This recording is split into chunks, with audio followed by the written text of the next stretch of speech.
Have you ever tried to take a picture of a full moon, but the picture never does the moment justice? You're not alone. But to be better prepared to document the upcoming eclipse, you'll definitely want to pay attention to these tips and tricks from VU photography professor Christopher Schneeberger. He recently held a workshop explaining what you need and how to photograph the eclipse. Photographing eclipse is not the easiest thing, it's not the hardest thing in the world, but you have to know a little bit about kind of filters to use and when it's safe to point a camera directly at the eclipse and when it's not, when it's safe to look at the eclipse directly and when it's not.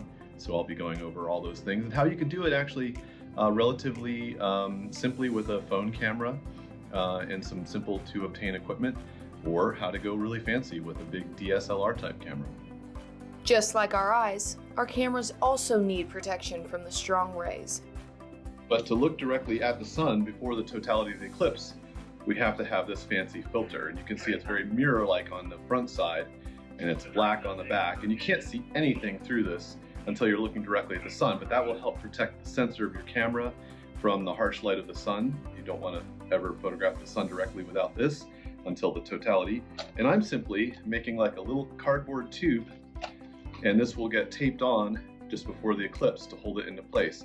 If you're using your phone, you just basically hold this over your phone, or you could even just kind of scotch tape little pieces of this to the lenses of your cameras. Schneeberger stresses the importance of also taking the time to enjoy the moment. Now, I'd also say, don't forget to just look around and take pictures of the event. One of my favorite pictures from the last eclipse that I witnessed was by the Chicago photographer Dave Giordano, and he just took a picture of this like quiet alleyway in the town of Vienna, Illinois, and the eclipse is just a small part of that picture, but it really captured what the experience was like.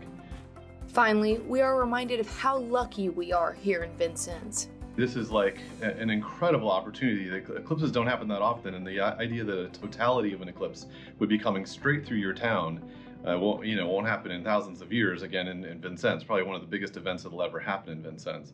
To be able to get out and witness this, let alone photograph it, I think is just such a rare chance that we have.